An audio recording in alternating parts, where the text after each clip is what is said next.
Ladies and gentlemen, it is currently 1:49 a.m. Eastern, and I'm absolutely juiced up to get into breaking down the latest New York Metropolitan victory. How's it going, all you amazing Mets fans? First chiming in live and a replay here on YouTube for the latest Mets postgame segment presented by BetUS. Check them out today by using that 150% bonus on your first three deposits up to $2,000 for all your sports betting needs with promo code YouTube150. Check them out today, folks.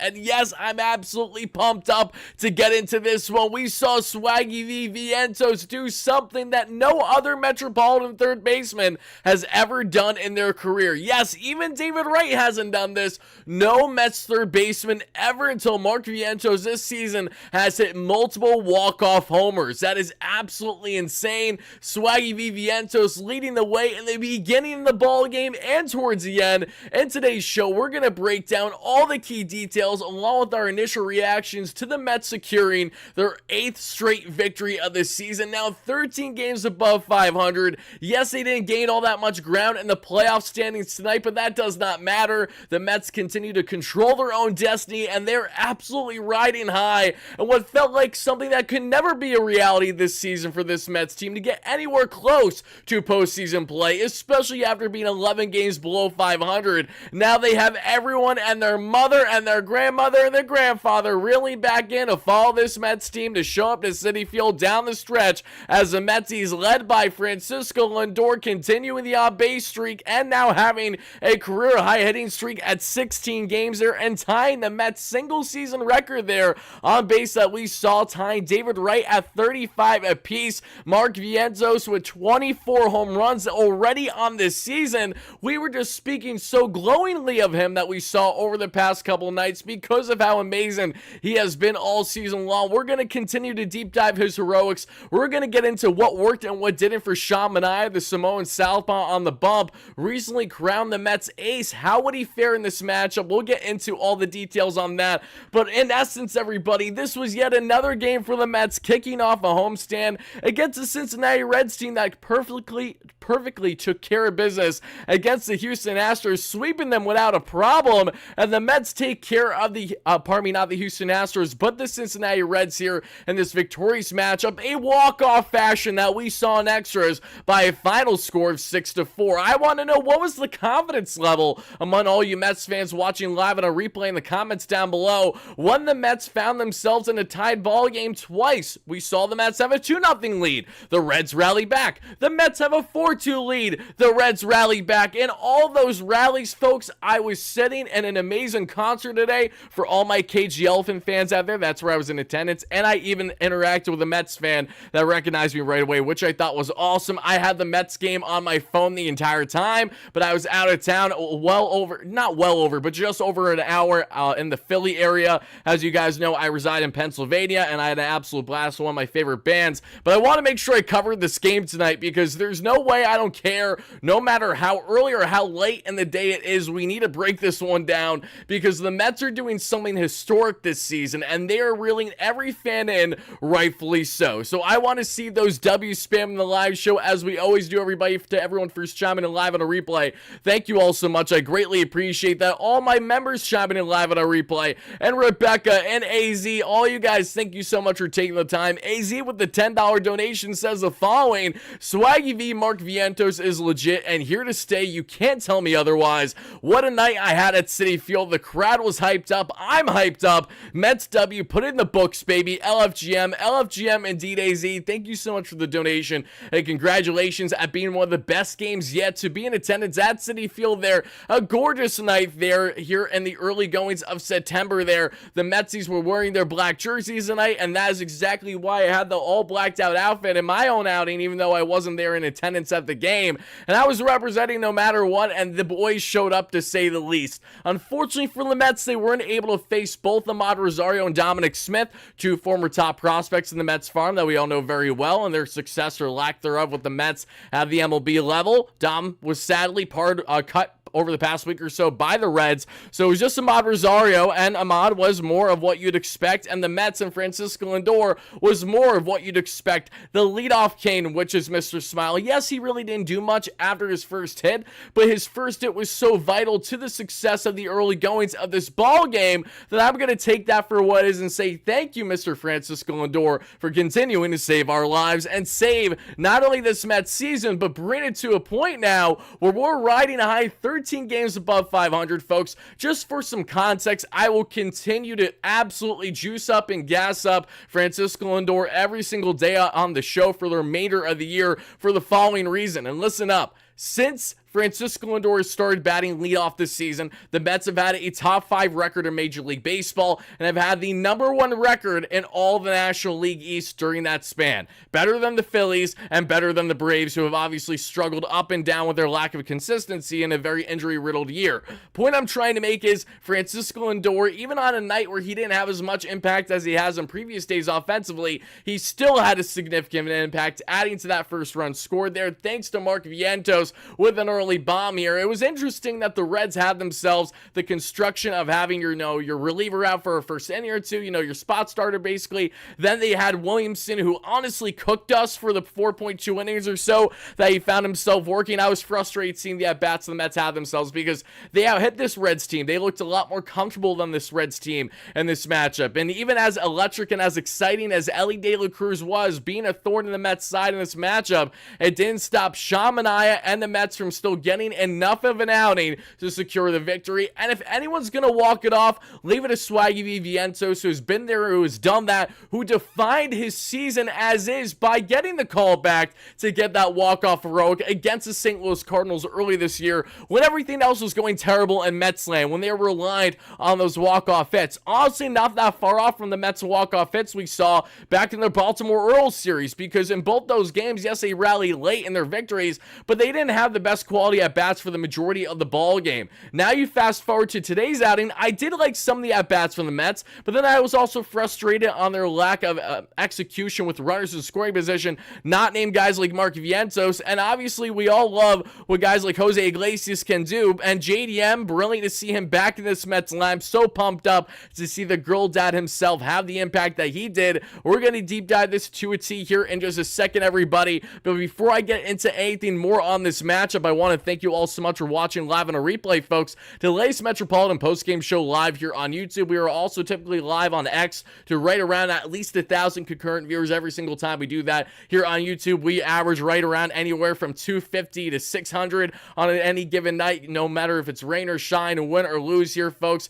Thousands on replay as well. So thank you guys for the support per usual. Ralph, thank you so much for the $5 donation. I appreciate that a lot. Dave, my man, how are you? Dave says with the $5 donation, we are literally watching Mark Vientos become a star in front of our very eyes. And look, guys, if there's one bet that I'm confident to say that I cash in greatly, it was heading into the season and saying to each and every one of you in our preseason coverage, spring training rather, that I firmly believe Mark Vientos would have the better season than Brett Beatty this year. I expected a breakout from Vientos. It was just a matter of how consistent can that bat be and can that defense be competent, both of which have been far and above anything we could have remotely initially imagined would be the case for Mark Vientos and the Mets here in this matchup. Let's see, I didn't have a confidence level. I was working, Wardy. I got you, JD. And here's the thing, even with the lack of confidence that some of you guys had, it still didn't change the fact that this Mets team is still absolutely drooling with it right now. They're feeding off of each other. They didn't even need JD Martinez for the series sweep against JDM's former team there and the Boston Red Sox. And this Mets team now continues to ride high. And honestly, I'm so appreciative of the run that they're having, but maybe it's because of the confidence that I've grown and built since going back to the Orioles series and then that road trip. None of this is shocking to me. I'm very much so under the mindset where, yeah, I know I'm going to get heartbroken if this Mets season falls short for sure, because I'm absolutely expecting this Mets team to win 2 out of 3 in pretty much every single series that they have going forward. And it's hard to not feel this way with the way that this team continues to roll, the depth in their lineup. Yes, I know that they didn't have, a tremendous day offensively, and they had more so so thanks to one man controlling it better than most in Marky V, Swaggy V, VIENTOS. Outside of that, though, this team, the impact that the guys have been having, Edwin Diaz and this bullpen, oh my goodness gracious, so excited to break this down in a second. Reed Garrett showing that he is that nails type reliever that you could find yourself looking for. Edwin Diaz in the non-save, no problem, we're going to get the job done. Jose Budo getting in a jam, it doesn't matter, he's going to get out of it unscathed. The bullpen continues to step up, even with still the highest walk rate in all the National League and walks per 9, not stopping this Mets team from riding high. 8 games now straight of a victory and 13 games above 500 on the season, everybody. Let's let it rip as we always do to each and every one of you with the one, the only, the official. Even 10 minutes in, we gotta do it, we gotta say it, the WardyNYM post-game jingle.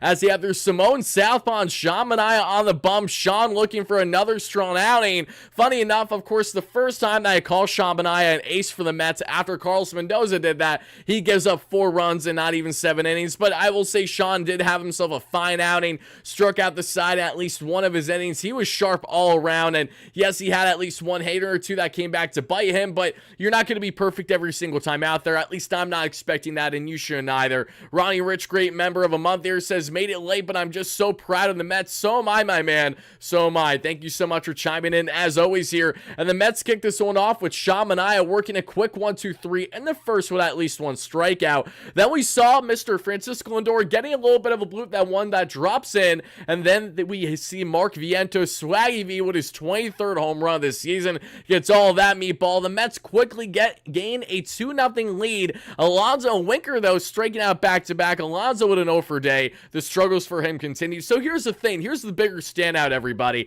The Mets are well on their way for a pace to not only 87 wins this season, but they can definitely push for 90 as long as they continue these series winning ways, the way that they have been greatly. And I know that they have big matchups, but trust me, they are definitely in the cards of possibility from this actually happening, folks. This Mets team, with the confidence that they are building, I'm absolutely ecstatic about, but they're even playing far from their best baseball right now. This lineup is not clicking on all cylinders. You just got JDM back. Alonzo has not been swinging the bat great consistently whatsoever. Harrison Bader, we know the struggles that he's had up until of recent as well. This is a Mets team that is still not playing their best baseball, but has been bailed out countless times by their great pitching. And then, funny enough, in the one night where Sean Manaea is not his true ace self, at least to the caliber that you're hoping when you look at that final line, much better than what the final line actually tells you, though. I will say this is a Mets team that was able to back up Sean Manaea, the Simone Southpaw, led by Mark Vientos, and you can just tell the confidence is drooling out of this Mets team. It doesn't matter who's up there when, there is going to be an opportunity for them to secure the victory, because everything is clicking now in the sense of you're getting bullpen contribution when you're not getting enough starting pitching. You're getting offense when you're not getting enough starting pitching. You're getting starting pitching when you're not getting enough offense. So thankfully for the Mets, something that usually don't have at least one of them or two working out of the 3 or 4 things, the Mets have enough clicking at the moment where even when they aren't playing their best consistent baseball on the offensive front, or even when they have had some struggles on the pitching front, not that there has been much, Manaea giving up 4, and then Tyler McGill, that's basically been it as of late. The bullpen has been nails. The Mets bullpen has now pitched to, I believe, right around tops a 1 ERA throughout their 8-game win streak. And I know that I got on a slight tangent, folks, after starting to break down the ballgame, but it's just so hard not to, because the excitement levels through the roof with this Mets team when they are continuing to prove people wrong, and they are continuing to now build this expectation where you expect them now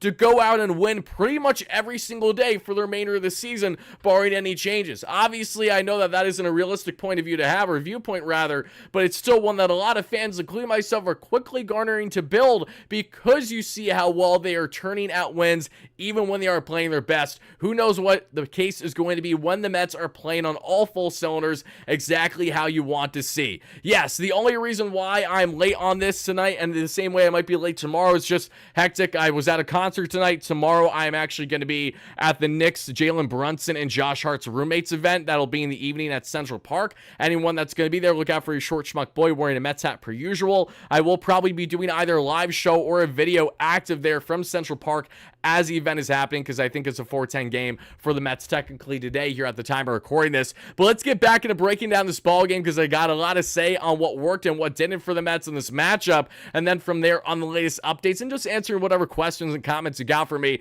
We're riding high in Mets land, and it couldn't come at a better time. Dave, thank you so much for the $5 donation. I will check it out, my man. I've been out of town for the past couple of weeks, so that's why I haven't checked it. Thank you so much for that. Appreciate you, and appreciate you chiming in so late. Shracking, great member as always. Who are you more excited? Vientos 30 homers or Alonso 40? I'm a bit down on Pete. Where do you see Beatty, Mauricio Acuna is very confusing. I'm going to get back to you, Shracking, a little bit on Beatty, Mauricio Acuna later on here in the show, but I'm going to screenshot this to make sure that I don't forget for you. And I'm going to answer your first question first because it's relevant to the part of the game here, and that is Vientos and Alonso. I'm 100% going to be more ecstatic about, Vientos getting 30 home runs if he gets there versus Alonso, because one, Vientos didn't start the year with the Mets, was out for the month plus, with Beatty still with the team before the Mets decided to cut ties with him to send him down and to bring Marky V up. And Alonso, a 40 home run season is an underwhelming year for a guy that can't hit a lick in clutch situations, high leverage situations with runners in scoring position consistently. He has shown those flashes over the past month, which I give him credit for, but the consistency has still not been there, and he has absolutely labored when Mets have had multiple runners on, or even after they had a big inning, but there's no outs. Alonso just has nothing to show, including this strikeout that we saw as we started this conversation right here with Alonso and Winker striking out after the Mets took a 2-0 lead. And speaking of the Mets here, as we continue to break this one down now, folks, we then get on to the next inning, and in the next inning, Sean Manaea has himself a 1-2-3. You give up a single there to Spencer, but it's 1-2-3 in the sense of batters you face, because we get Friedel with the ground ball to end the inning. In the second, the Mets don't do anything on the offensive end either. In the third, it's a 1-2-3 inning work there for Sean Manaea, including at least one strikeout. And who was that strikeout on? Old friend, now foe, and Ahmad Rosario. Hope Rosie's doing well. The Mets did not do anything on the offensive front either, and this is where Williamson started to get in a groove there after the spot starter was taken out of the ball game for Cincy, that being in Cruz. And it was awesome. Also really, really sick to see both Alexis Diaz and Edwin Diaz pitch in this ball game, and for Edwin to best him, knowing that he got the victory in the end. And speaking of the Reds here, let's get back into this, because they would get some heroics, and it would be because of Elly De La Cruz leading the way. Yes, Elly is on pace to have a 70 stolen base season, and yes, that is insane. Yes, he's a human highlight reel, and yes, he did rip his 23rd home run this season to tie the ball game 2-2 after diehard Mets fan growing up, and I guarantee his father was caring more about the Mets winning than the Reds potentially winning this matchup. Jonathan India getting on base with a leadoff walk. That's a big bugaboo. Sean's done that. That has killed the Mets plenty this season, giving up those leadoff batters, those leadoff walks specifically, especially from their bullpen as well. And then it's a walk and a blast, and the Mets are down by a run or two, or they're tied up in a ball game like this. But even after Elly hit that home run, my confidence was far from wavered. I don't know if it was just because I was enjoying myself immensely at the concert that I was at, watching the game on my phone at the same time while bopping to the best tunes from KG Elvin. I just had the feeling that this Mets team was not going to lose this game by any stretch, even when this became tied 2-2, because Sean was not looking like he was unbelievably uncomfortable out there. He was still getting ahead in counts, and he was not looking like a guy that was like, okay, he's clearly rattled. Sean's not going to be able to get out of this. Far from it. I was feeling pretty comfortable with him, to say the least. And here I am. Gorilla, how are you, my man? Happy to have you in here. LFGM, brother. Appreciate you all chiming in live on a replay. The fact that we have roughly 200 concurrent viewers here at 2 a.m. is absolutely nuts. I know that if we went live right after the game, we would have probably had total between this and X 2000, because that's how it goes after big walk-offs like this, close to at least. My apologies for not being here as I typically do right away, but I always want to show up, even if it's late, kind of like our late or early morning video today too. I've been trying to roll out content, at least one, if not two forms of videos every single day, a post-game show and an updates video. The big Mets updates video that I have for you guys today is just going to be combined with a post-game coverage, because it's heavy prospect talk more than anything, not enough to warrant really cutting it out as an individual segment, and I know that this is going to have as much short shelf life as it does. No less, the Mets are in a tied ball game 2-2. How do they respond here? And they would respond exactly how you'd expect this Mets team to do, because we would see nothing between the two teams for the next inning or two, and that includes Shamanai striking out the side, everyone and their mother. Friedel, Espinal, and Ahmad Rosario. I'm sorry, Rosie, but we got to shut you down again. 1, 2, 3, you're out here for Shamanaya. He's worked a beautiful ball game. Gave up 2 earned runs through 5, but that is not stopping him. Alvy, we saw go down with a walk after 2 outs there. Nice at bat there from Alvarez in the bottom of the 5th. Sadly, the Mets cannot do anything with it as Lindor grounded into it, ending double play.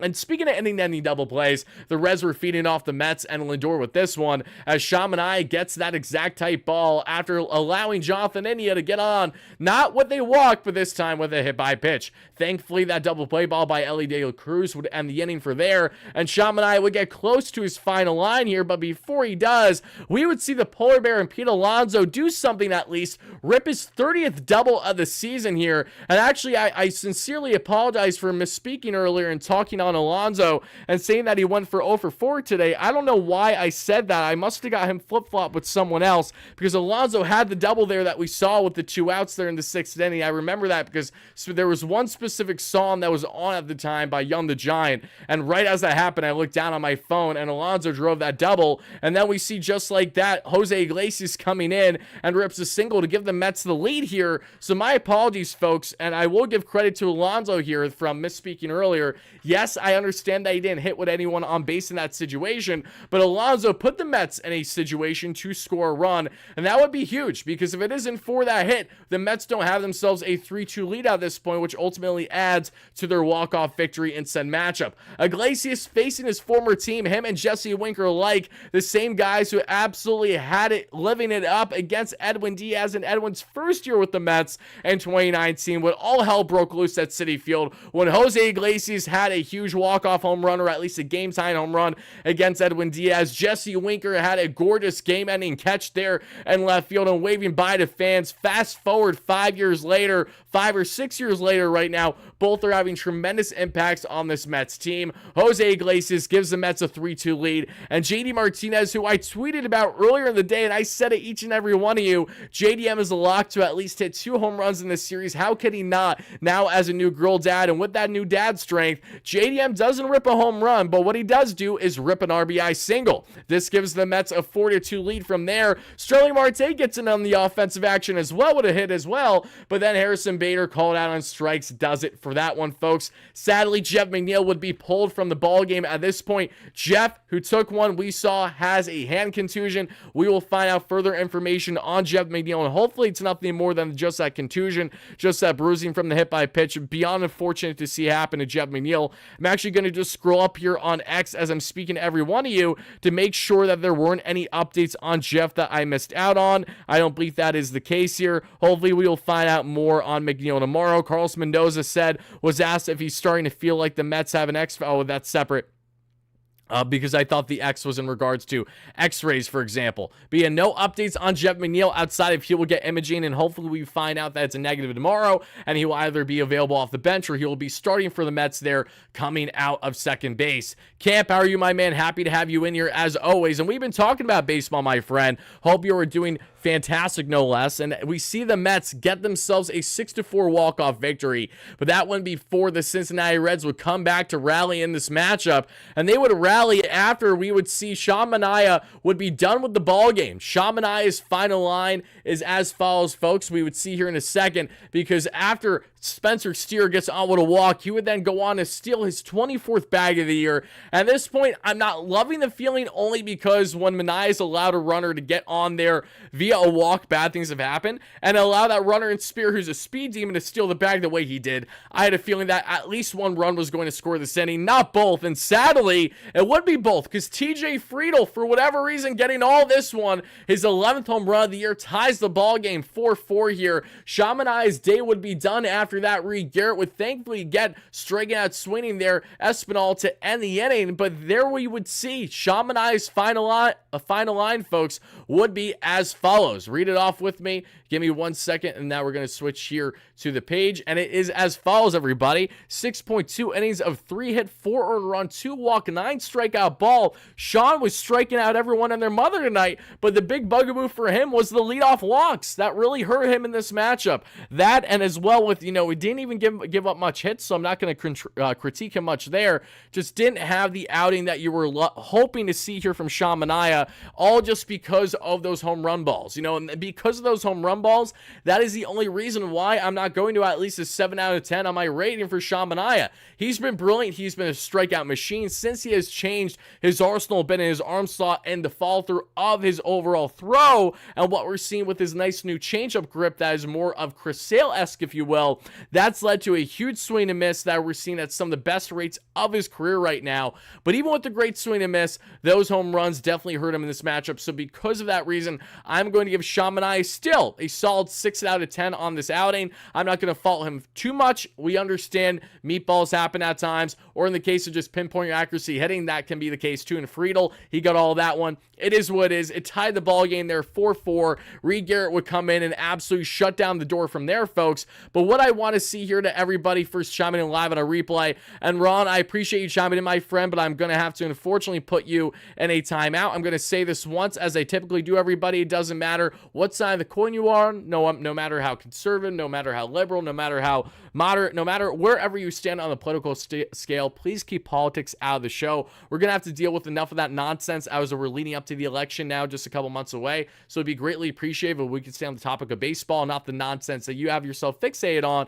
And I understand it's important to all of us, but that is separate. Not going to happen here. Don't care where you stand. If that continues on with the show, you're just going to be quickly kicked, and that is that. So now get back into breaking down the ball game, folks, for this Mets team. They would get brilliant pitching with Sean Manaea, and then from this Mets bullpen. And this Mets bullpen, I mean, a serious tip of the cap. We're looking at right around a 1 ERA, if not a sub 1 ERA now in this 8-game winning streak for the Mets. And how can you not be ecstatic about the production that they're finding themselves having on that front, right? And as we get back into this one now, folks, the Mets, they would go on to win 6-4, but it wouldn't be before this ball game would be tied that we would see the bullpen would do the job from there. We would see Edwin Diaz come in and work a brilliant inning after Reed Garrett goes 1.1 shutty, including 3 strikeouts. That splitty was nasty yet again for Reed Garrett, getting the sweeper working. And speaking of dominance, let's talk about Mr. Edwin Diaz, as Edwin would come in. And what does Edwin do? Oh, I don't know. I'm just going to strike out the side, just like what Sean Manaea did in the 5th inning. This Cincinnati Reds team had an electric offense against the Houston Astros, but a very vulnerable, a very swing and miss one here against a Mets team that's been racking up the strikeouts big time over the past month, with Sean Manaea, David Pearson reaching new heights on their Caper 9 this season. Brilliant work there by Edwin Sugar Diaz, who has now posted a 3.8 ERA, but hasn't allowed an earned run in at least his past 5 outings. Edwin, since giving up the home runs to Jackson Merrill in a walk-off fashion in San Diego, and then in a ridiculous fashion to Corbin Carroll of a grand salami in Arizona, Edwin Diaz has absolutely shut down the door in either save situations, tied ball game, not save situations. Edwin Sugar Diaz has looked more and more comfortable. The fastball is up. It has looked dominant. And just like we saw a top out for the first time in over a year now, rounding out, we saw it at 101 there, 100.8 miles per hour to be exact in his last outing. He was touching triple digits yet again tonight. That high fastball was just a thing of beauty. Look on how silly he made Ellie De La Cruz. A towering Ellie De La Cruz had nothing to show for it there with the dominance of Edwin Diaz. And with the Mets, they would go on to get the walk-off victory, but it wouldn't be before we would see some huge work done by Mr. Jose Butto, because Alexis Diaz comes in and he gets the job done, sadly, in the bottom of the ninth to make sure that no runs could score there for the Mets. Alvarez got on with a hit-by pitch that we saw, and I thought it was a smart job there to have Tyrone Taylor pinch running. Taylor then stole second base, his 9th stolen bag of the year, but Brandon Nimmo grounded out and was not able to drive in the game-winning run. And as we got to the 10th inning for the Mets, we saw Jose Butto come in.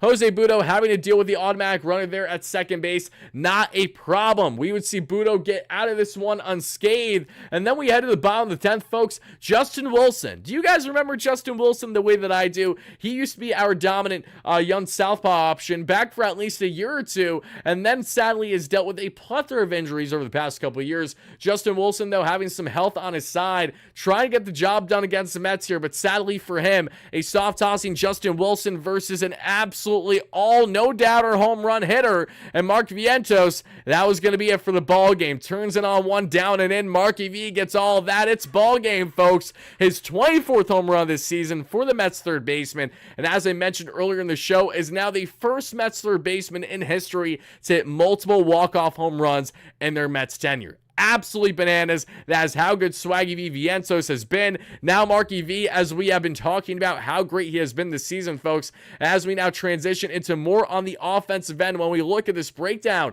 Mark Vientos sticks out like a sore thumb for all the amazing reasons. At 3 for 5 day with 4 RBIs, 2 home runs, 2 runs scored. You know, just a decent day at the plate for Mark Vientos, to say the least, who has now found himself in uncharted territory with a 289 average and, yes, a 905 OPS. Mark Vientos is the best hitting third baseman in all of not just the National League, but Major League Baseball. Rafael Devers has not had the success he's been looking for post-trade deadline, post-All-Star break in general. Mark Vientos has thrived. The last time I checked, Mark was right around a 145 WRC+. I'm sure it's only rising the big time now after a big outing like this. Vientos is batting at roughly a 50% better than the average batter clip right now in all Major League Baseball, and that is so good, to the point that even though Vientos has had some defensive hiccups, it certainly hasn't mattered because of just how consistent that bat has been, that contact has been there, and he is doing things even better than what he did in times at the AAA level.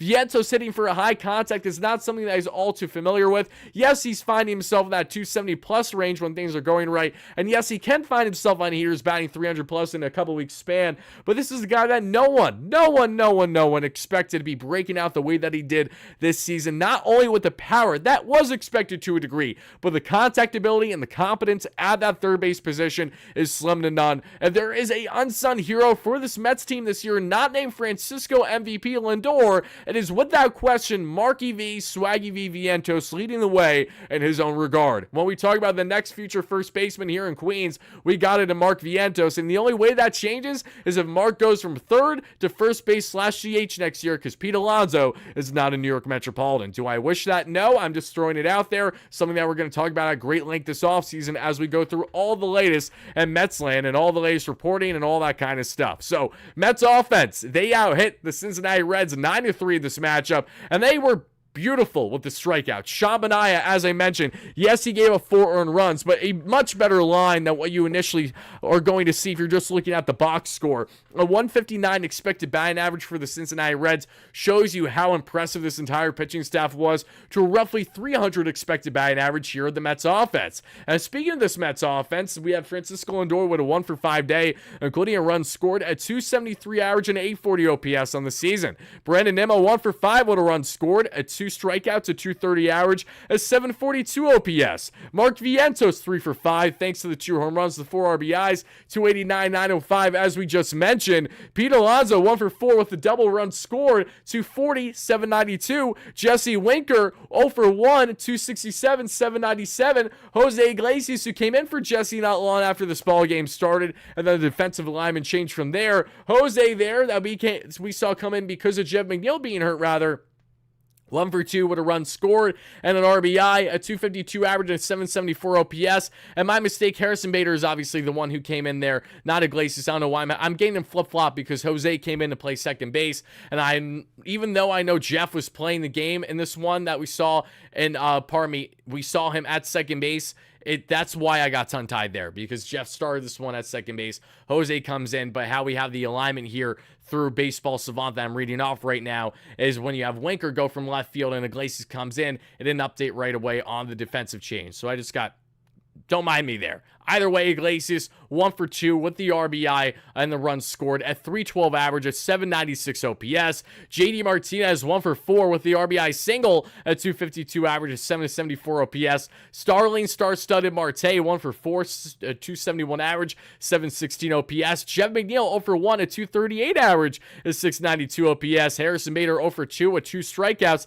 Continues to labor mightily with the offensive bat at 242 average at 664 OPS. And Francisco Alvarez 0 for 2 with 233 average, 666 OPS. Tyrone Taylor 237 average, 667 OPS. Luis Torrens 265 average, 752 OPS. That is what you got there on the offensive contribution from everyone in this matchup, folks. And on the pitching end, it was as follows. We talked about Sean Manaea, another big and swing and miss outing for him. Reed Garrett, Edwin Diaz, Jose Butto. As a collective group, I'm going to give this Mets pitching staff absolutely a strong 8 out of 10 in this outing. Even with giving up the 4 earned runs the way that Sean did, he still was very serviceable in his own right. Not his best outing, but far from his worst. And this bullpen, Reed Garrett, Edwin Diaz, Jose Butto, it does not get better than that right now for this Mets team. So they are riding high, and it could not come at a better time. And now to hop back into this, everybody, I got a couple comments that I got to share here on the updates in Metsland, because we have a lot of things going on right now. And let's just share the following, because we did see some that we saw on Kodai Senga, along with a little bit on Sean Reed-Foley. So as many of you guys know, Sean Reed-Foley was just placed on the 60-day injury list. Sean is not someone that is going to be pitching again for the Mets this season, but he is someone that I thought would be getting season-ending surgery, because that usually goes in hand with another. However, Carlos Mendoza, as of now, says that the Mets hope to get Sean Reed-Foley throwing off a mound next week, so they're hoping to potentially avoid surgery there, but it feels like they're potentially pushing the inevitable, which definitely sucks for Sean Reed-Foley, who was brilliant for the Mets with a sub-2 ERA and over 20 innings this season. The walks per 9 wasn't great, between a 4-5, but the K per 9 was very strong. It was able to eat multiple innings. Wishing Sean well, and hopefully he can continue to rebound, but not a guy that we can expect to impact the Mets, barring any changes from now up until when he could be activated off that 60-day IL, which I'm not sure when it is retroactive from, so it's not completely out of the realm of possibility, but I'm going to assume that he's going to need surgery, barring changes. Kodai Senga, though, who's continuing to ramp up greatly right now, a guy that can return the Mets as soon as September 25th, and that huge series against the Atlanta Braves in a hot Atlanta, the same team that he struck out 9 batters against that we saw in his one and only start this year before going down there with that injury. Kodai Senga will be throwing a bullpen tomorrow, technically today at the time of recording this video, and the Mets will go from there, and hopefully after that, if that goes well, they will then get closer to begin rehab outings for Kodai Senga, and then before you know it, find himself back with this Mets team and a starter role. Yes, they don't hate the idea of considering him as a reliever if they have to, but Kodai as a starter, even in shortened outings, will make more sense to make him more regimented and not throw off what has been his rhythm and his routine for a number of years in his professional career. What we also saw with the Mets in this matchup, which I thought was very interesting, especially with Sean Manaea, entering tonight's start for Sean Manaea, he was posting, 7 innings 5 times. Sean Manaea was 1 out shy of having his 6th straight outing over his, not his 6th straight, but over his past 7 starts entering tonight's start, he had 7 innings at least in 5 of those. Sean was just shy of doing exactly that again, and if he had gone there, that would have been the 6th time now over his past 8 or 9 outings. Brilliant work there by Sean Manaea. Still not his best outing, but a guy to get a lot of swing and miss, and was able to keep the Mets in this ball game, and the offense repaid him on a day where Sean Manaea didn't have his best stuff, but this is also the same Sean that has been there, done that for this Mets team, and how many outings this season. And now Manaea here, even though that he didn't necessarily get the decision in this one, still has a 5-1 record that we saw entering this one over that stretch, and now Sean Manaea got the no decision, so still sitting 5-1 over his past 8 or 9 starts there. Pretty solid stuff there for the Samoan Southpaw. And now, folks, let's get into a little bit more on the updates front that I want to share with each and every one of you. And this is a really awesome stat that was thrown out by Sarah Lanes. And my apologies if I'm out of focus here just for a second. Let me see if I can focus myself back in the camera here, and then we will continue on with the live show. Appreciate you all watching live on a replay as we break down the latest in Mets land, as yes, they take down the Cincinnati Reds by a final score of 6-4 in a walk-off fashion. Okay, folks, listen to this from Sarah Lanes. Sarah Lanes, the amazing Sarah Lanes, had this to say about the Mets. The Mets have 6 walk-off home runs this year, tied with 1963 and 1962 for most in a season in franchise history. Yeah, there's Mets magic going on, baby. In case you didn't pick that up, the Mets have had literally the best record in all the National League for a number of months now. When I say National League, I meant to say National League East, which is even more bananas, knowing that they have been leading the charge between themselves, the Phillies, and the Braves, that three-headed monster for multiple months now, throughout the entire summer, basically, since Lindor has started batting leadoff for the most part. This Mets team has been rolling, and what they're able to do now is going to be huge, and there are some guys that would love to get involved with everything going right in Mets land. And there's one guy who's doing everything in his power to make that a reality, and that is Drew Gilbert. Drew Gilbert does it again, folks. Drew Gilbert, who tears the cover off the baseball every single time that he hits a home run, has now hit yet another one. He has pretty much hit a home run in every other game that he has played over the past 2 weeks. But we saw our guy Gilbert there